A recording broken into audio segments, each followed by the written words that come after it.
more studies need to be made on detransitioning and non-conforming gender. They have multiple different genders and gender expressions, demeanors, and traits. What people don't understand about gender non-conforming is that gender non-conforming people can detransition to in my journey and many other people's journey. They start off thinking they're non-binary. They start off thinking that they're a woman.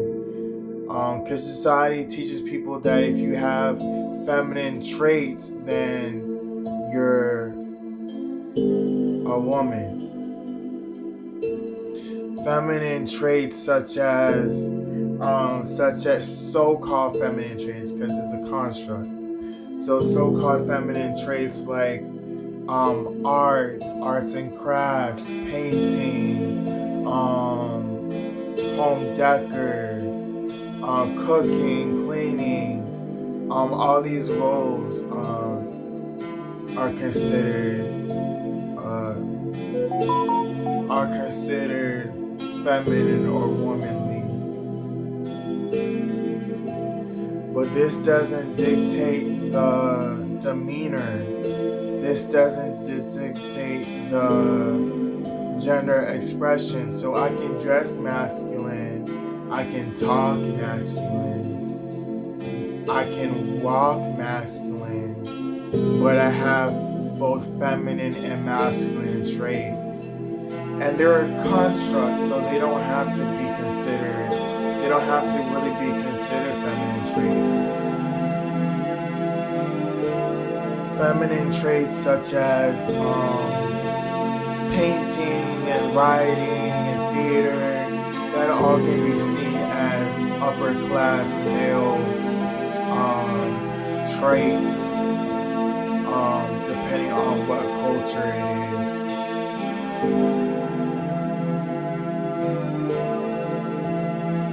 Just because someone detransitions does not mean that they are performing. Does not mean that they are fake. Does not mean that they should not be loved. That is far from the case, and that is the reason why many people are not here today.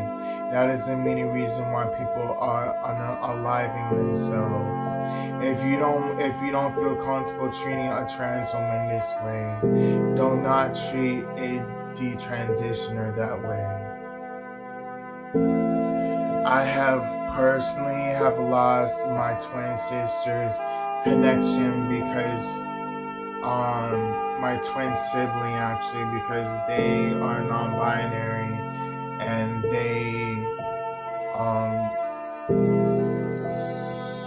they feel differently than me about themselves.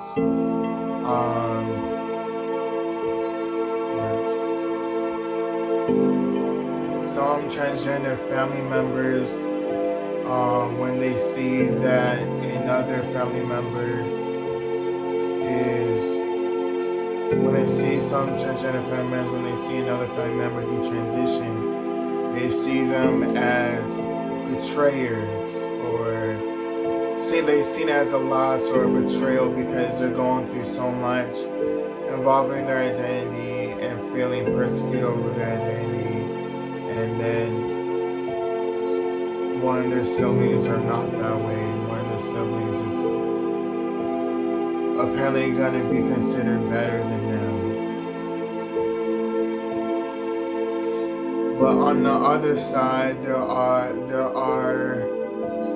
heterosexuals and cisgender people who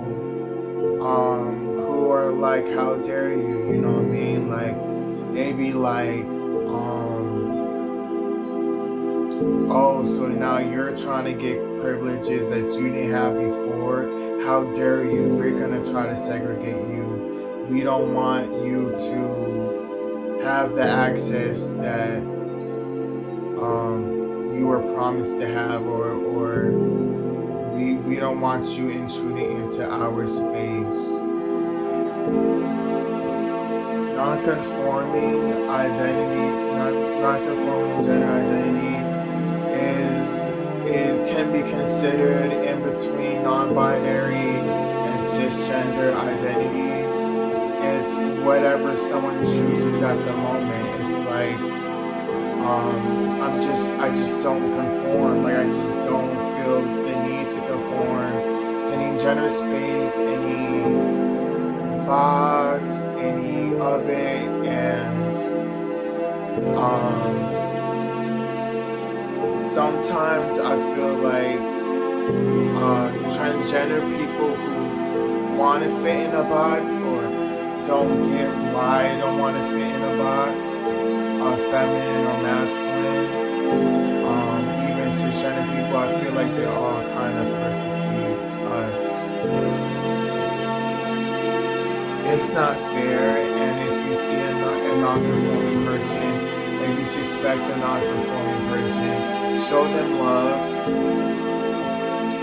and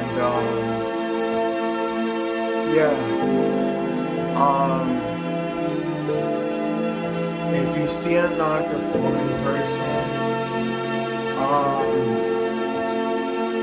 non-conforming people, they can be very creative and stuff like that. That's the reason why they're non-conforming in the first place, because they're probably younger selves, they were more